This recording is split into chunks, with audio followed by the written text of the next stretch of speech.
Now, every once in a while, there's a film that is released that doesn't receive much attention at the box office or even amongst the public because it's released in the middle of two bigger supposed blockbuster films.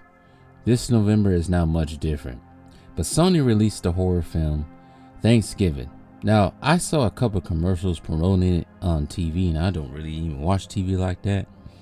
And I saw some ads elsewhere. I thought it was going to be one of those, those cookie cutter type horror films that just don't do anything new and just something we've seen before. And it was being released between the two absolutely great films of the Marvels and Hunger Games prequel. That's a joke, because we don't know.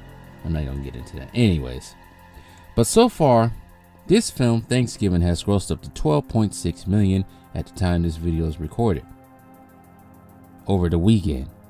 Probably, I'm trying to predict off the top of my head right now. I don't know how much more it can possibly make, but I can predict that it probably can pass this $15 million budget. But she thought about skipping this one until I saw her praising it.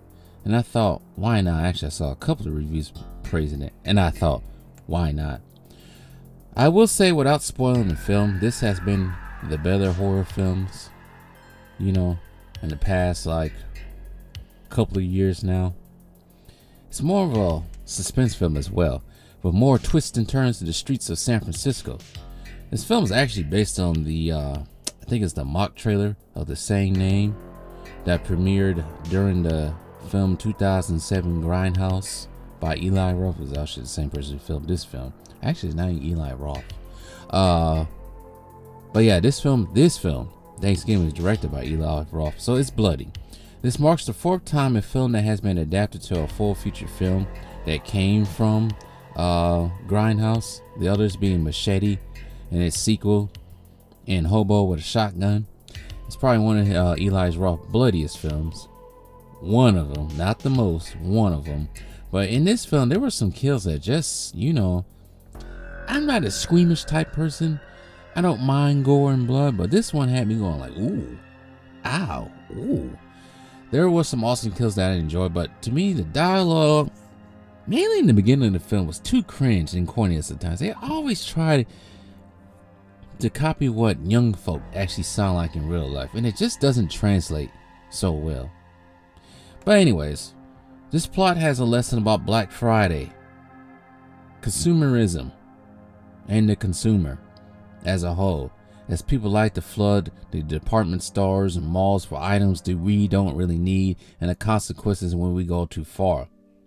But I'm not gonna say way too much. I already said too much right there, but yeah, without too much being said. But this film also tells me that you can be some TikTok star, and all of a sudden in a year or so you can be in a full Hollywood film.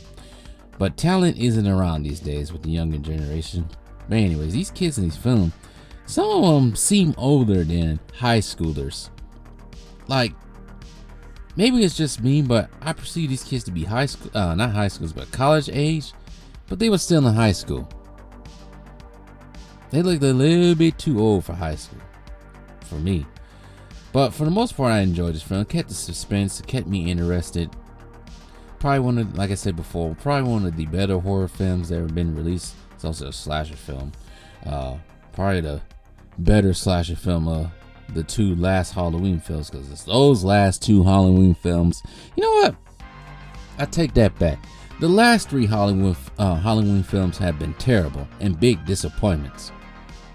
And this movie, Thanksgiving, blows all three of them out the water. I don't care if Mike Myers is in it or not. Mike Myers didn't deserve the treatment he deserved at the end of Halloween Ends. But anyways, I went off the track right there. But go check out this film. You won't regret it. And at first I didn't know Patrick Dempsey was even in this film till halfway through this film. But I haven't seen him since. I haven't seen him in the film since actually Transformers Dark Side of the Moon, or whatever that movie was called. The third Transformers movie by Michael Explosion Bay. Yeah, that one. And he was a bad guy. But anyways, that's all I got to say. I can't really say too much about the film, other than it was decent.